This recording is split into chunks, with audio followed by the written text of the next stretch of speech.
আগামীকাল সেবাশ্রয় নিয়ে মুখ্যমন্ত্রী শুভেন্দু অধিকারী তিনি বিবৃতি দেবেন। অভিষেক বন্দ্যোপাধ্যায়ের এই সেবাশ্রয় নিয়ে ভুরি ভুরি অভিযোগ রয়েছে।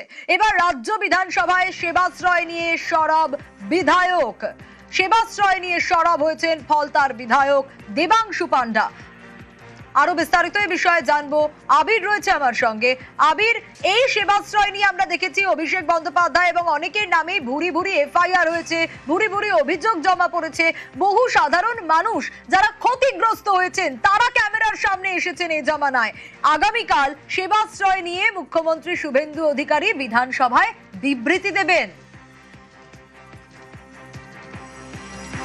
দেখো, প্রথমত হচ্ছে যে রাজ্য বিধানসভার অভ্যন্তরে যখন এই প্রসঙ্গটা উঠেছে তখন তার মাত্রা অনেকটা বেশি বৃদ্ধি পেতে শুরু করেছে।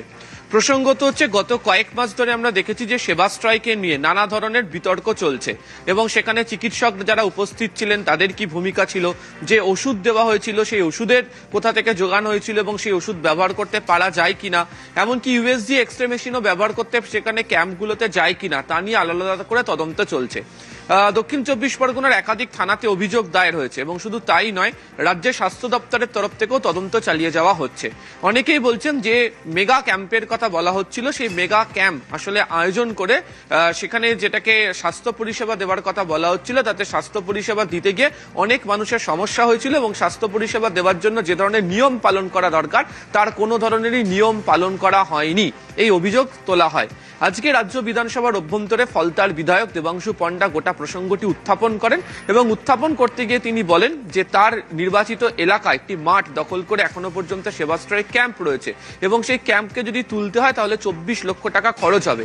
একই সঙ্গে তিনি বলেন যে ওই ক্যাম্প নাকি আসলে রেখে দেওয়া হয়েছিল যে 4 মের নির্বাচনের ফল বেরোনোর পর বিজেপির যারা নেতারা রয়েছেন তাদেরকে সেবা করার জন্য, অর্থাৎ এক্ষেত্রে দাঁড়িয়ে তিনি অভিযোগ করার চেষ্টা করেছেন যে তাদেরকে হয়তো মারধর করা হতো বা তারা কোনো আক্রমণের শিকার হতে পারতেন, সেই কারণে এই ক্যাম্প রেখে দেওয়া হয়েছিল।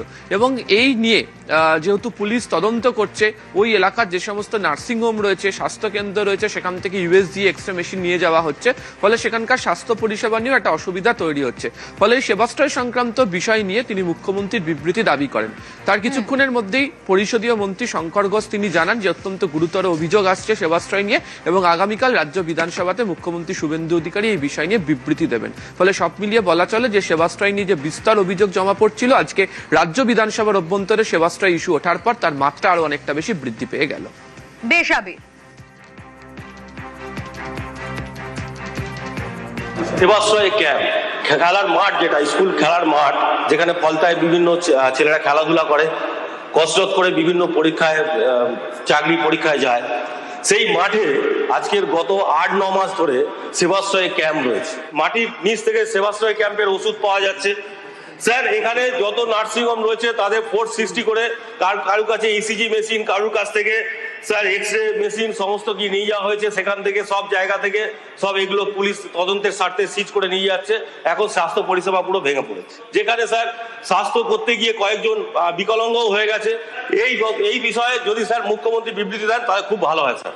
অত্যন্ত গুরুত্বপূর্ণ অভিযোগ এই সেবাশ্রয় নিয়ে এসছে, সেটা ফলতা বা ডায়মন্ড হারবার, নন্দীগ্রাম ইত্যাদি প্রত্যেকটি ক্ষেত্রেই সেবাশ্রয়ের নিয়ে যে অভিযোগ এসছে সেই অভিযোগ নিয়ে মাননীয় মুখ্যমন্ত্রী আগামীকাল বিধানসভার সদস্যদের সামনে তিনি একটি বিবৃতি দেবেন।